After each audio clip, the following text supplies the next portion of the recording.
Hello everyone, my dear students. This topic is engineering mechanics, centroid and center of gravity, lecture number.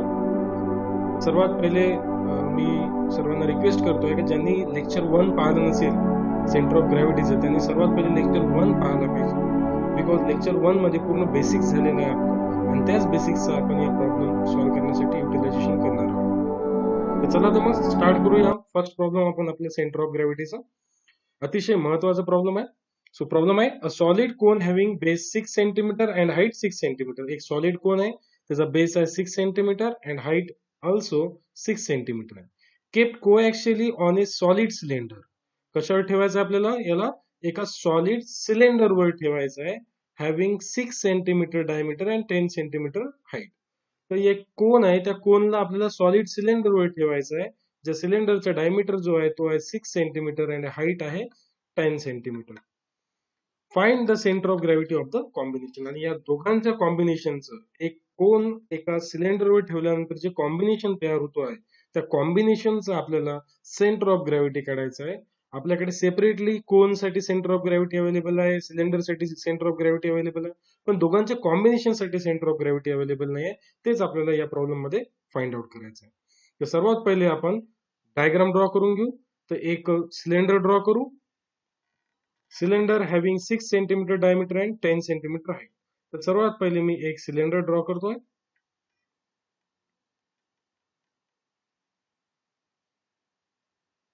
So cylinder dimensions दिलेले आहे आपल्याला 6 centimetre diameter and 10 centimetre height. So जे diameter आहे तो आहे 6 centimetre आणि height किती आहे? 10 सेंटीमीटर. यावर काय ठेवायचं आपल्याला? एक कोन ठेवायचा आहे. सो यावर आपण एक कोन ठेवलेला आहे आणि लक्षात ठेवा काय म्हटलेलं आहे? कोएक्सियली. कोएक्सियली मीन्स दोघांची जे वाय ऍक्सिस आहे, व्हर्टिकल ऍक्सिस, ते कशी असली पाहिजे? दोघांची ऍक्सिस सेम असली पाहिजे. चेक करा, एका सिलेंडरवर काय ठेवलेलं आहे आपण? कोन ठेवलेला आहे. सिलेंडरला म्हणू आपण 1 आणि कोनला म्हणू आपण नंबर 2. सो मी इथे डायमेन्शन देऊन देतो. इथे दोघांचे डायमीटर किती आहे? 6 आणि हाईट किती आहे? 10.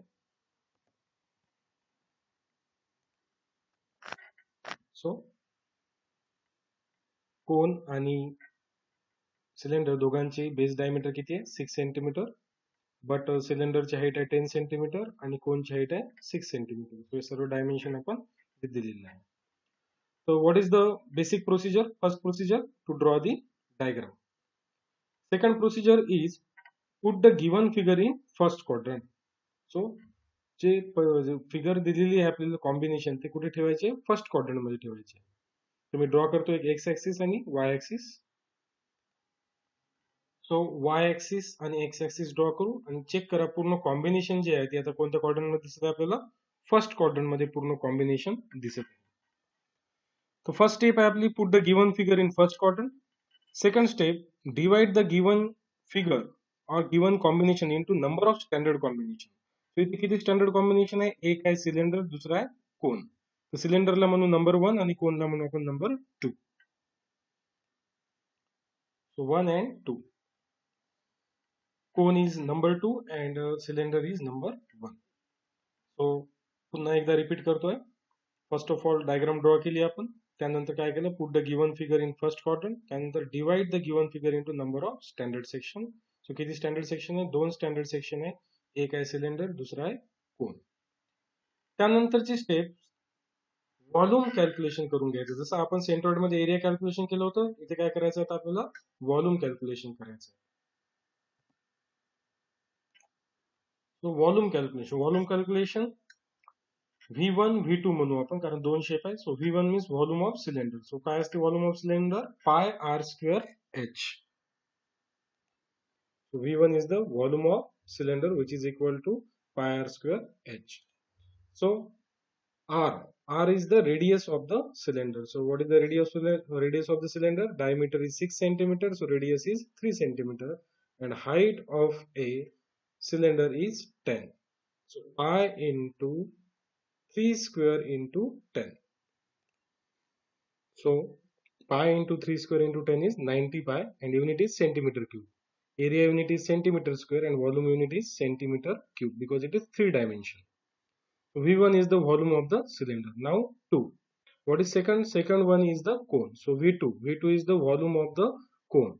So what is volume of cone? 1 by 3 pi r square h. So V2 is equal to 1 by 3 pi r square h. So 1 by 3 pi into r. What is the radius of cone? Diameter of cone is 6 centimeters. So radius of cone is 3 centimeter and height of cone is 6. Height of cone is different, 6. So 1 by 3 pi into radius is 3 square into height is 6. So it should be equal to 18 pi centimeter. So in this way, calculate first of all V1, volume of first shape, and volume of second shape, V2. So after calculating volume, calculate X. So no need to calculate X here because the figure is symmetrical about which axis?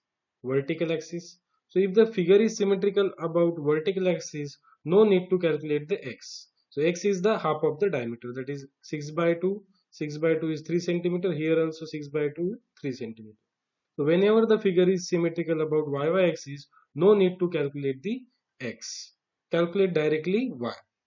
तर लक्षात ठेवाल कधी directly y काढायचं x नाही काढायचं जर figure symmetrical असेल about vertical axis. सिमेट्रिकलचं meaning काय होतं? जर आपण फिगर जर मिड पॉइंट मधनं जर कट करू तर दोन्ही साईडला लेफ्ट आणि राईट साईडला काय दिसेल? मिरर इमेज दिसेल.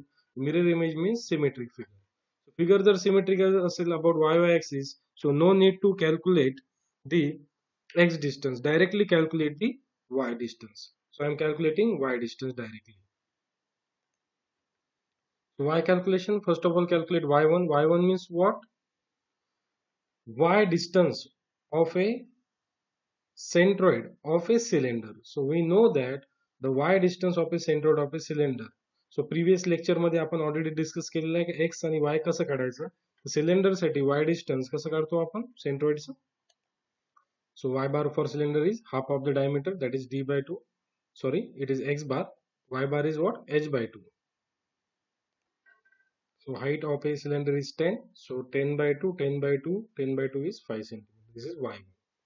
Now calculate y2. So how to calculate y2? Y2 means centroidal distance of a cone. So vertical centroidal distance of a cone is given by h by 4 and x bar is given by b by d by 2. So सर्वांनी basic lecture पहिले पाहावं लागेल तुम्हाला फॉर्म्युलीज साठी. जसं y आणि x कसं काढायचं? सिलेंडर साठी x काढतो आपण b by 2 आणि y काढतो h by 2. तसंच कोन साठी पण काय आहे? x जे आहे ते d by 2 आहे आणि y जे आहे ते h by 4 आहे. So y2 means centroidal distance of a cone.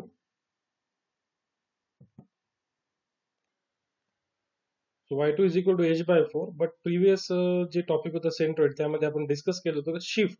Shift means काय? जेव्हा आपण y काढतो तेव्हा एक्स ऍक्सिस वर ठेवलेला आहे का तो ऑब्जेक्ट पाहायचा आहे किंवा एज किंवा एखादा पॉइंट एक्स ऍक्सिसला टच आहे का पाहायचा आहे. टच असेल तर शिफ्ट राहणार नाही, डायरेक्ट फॉर्म्युला वापरायचा. आणि टच नसेल तर मग शिफ्ट जेवढं डिस्टन्स आहे तेवढं ऍड करायचं. For example cylinder. सिलेंडर जो आहे तो पहा एक्स ऍक्सिसला टच झालेला आहे म्हणून त्याचा y bar directly formula h by 2. But जो कोन आहे तो कोन एक्स ऍक्सिसला टच झालेला नाहीये. फेस साइड पॉइंट टच झालेला नाहीये. किती शिफ्ट आहे तो पाहावा लागेल आपल्याला. एक्स ऍक्सिस पासून किती शिफ्ट आहे तो? 10 सेंटीमीटर. म्हणून त्या फॉर्म्युल्यामध्ये किती ऍड करावं लागेल आपल्याला y डिस्टन्स काढण्यासाठी? 10. सो 10 प्लस याचा सेंट्रॉइडल डिस्टन्स काय होईल? h by 4. So 10 plus h by 4 is equal to 11.5 centimetre. तो सर्वांनी लक्षात ठेवायचं आहे शिफ्ट डिस्टन्स म्हणजे काय? शिफ्ट डिस्टन्स म्हणजे काय? y काढत असताना एक्स ऍक्सिसला टच आहे का पाहायचं आणि x काढत असताना y ऍक्सिसला. तर सेंटर ऑफ ग्रॅव्हिटीच्या प्रॉब्लेम मध्ये मॅक्झिमम प्रॉब्लेम मध्ये तुम्हाला x काढायचं कामच राहणार नाहीये. कारण फिगर जे आहे ते कशी राहणार आहे? नेहमी सिमेट्रिकल अबाउट y ऍक्सिस. जे दोघांचे ऍक्सिस आहे ते सेम राहणार आहे, कोएक्सियल राहणार आहे. तर लक्षात ठेवायचं डायरेक्टली कोएक्सियल जर असेल तर x काढायची गरज नाही, डायरेक्टली काय काढायचं? y काढायचं. तर y1 मीन्स काय? Centre of gravity distance, vertical distance of a cylinder h by 2. Shift नसल्यामुळे direct formula h by 2. And centre of gravity vertical distance of cone किती असते? h by 4. बट तो किती शिफ्ट आहे? 10. म्हणून त्यामध्ये किती ऍड केला आपण? 10. So y2 is h by 4 plus 10, that is 11.5 centimetre. So अशा पद्धतीने y1 y2 काढायचं. सो y1 y2 काढलं V1 V2 काढलं, x1 x2 काढायची गरज नाही कारण फिगर कशी आहे कोएक्सियल. आता काढू आपण centre of gravity.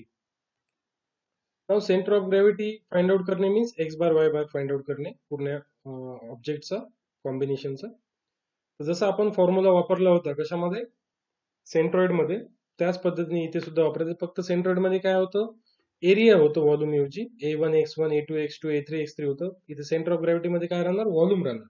v1 x1 plus v2 x2 plus v3 x3 plus v1 plus v2 plus v3.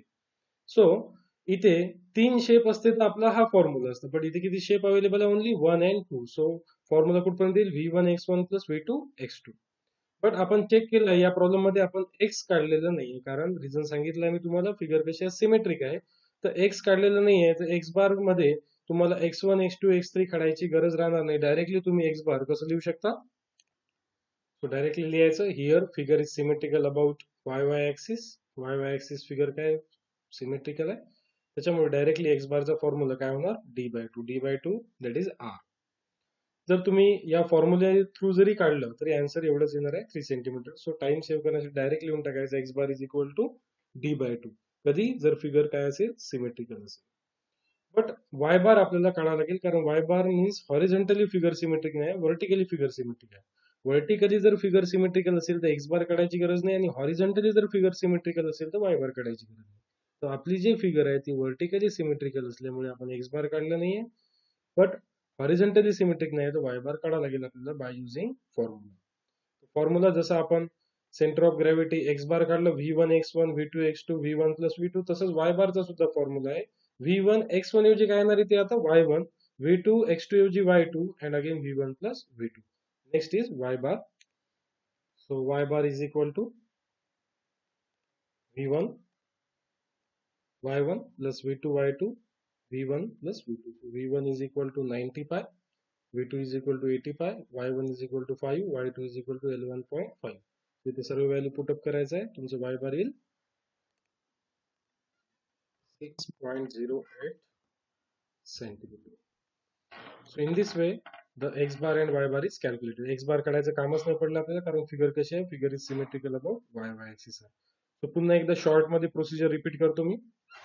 First of all काय करायचं आहे, तुम्हाला डायग्राम बनवायचा आहे. सो डायग्राम बनवल्यानंतर काय करायचं आहे, put the given figure in first quadrant. So put the given figure in first quadrant. After that, divide the given figure into number of standard section. इथे किती स्टँडर्ड सेक्शन आहे, एक आहे सिलेंडर, दुसरा आहे कोन. नंबरिंग करू आपण 1 2, नेहमी खालून नंबरिंग करायचं राहणार बॉटम कडनं. त्यानंतर व्हॉल्यूम कॅल्क्युलेशन करायचं. व्हॉल्यूम कॅल्क्युलेशन कसं करायचं, first of all v1 volume of first shape, first is cylinder. Cylinder volume is pi r square h, radius is 3, diameter is 6, so radius is 3 and height is 10. Find out v1. After finding v1, find v2. How to find v2? Volume of a cone. So cone volume is given by, so 1 by 3 pi r square h is the volume of cone. 1 by 3 pi r, radius is again 3, diameter is 6, radius is 3. So height is 6 centimeter here. Height of a cone is 6 centimeter. So put the value and find out the volume, 18 pi centimeter cube.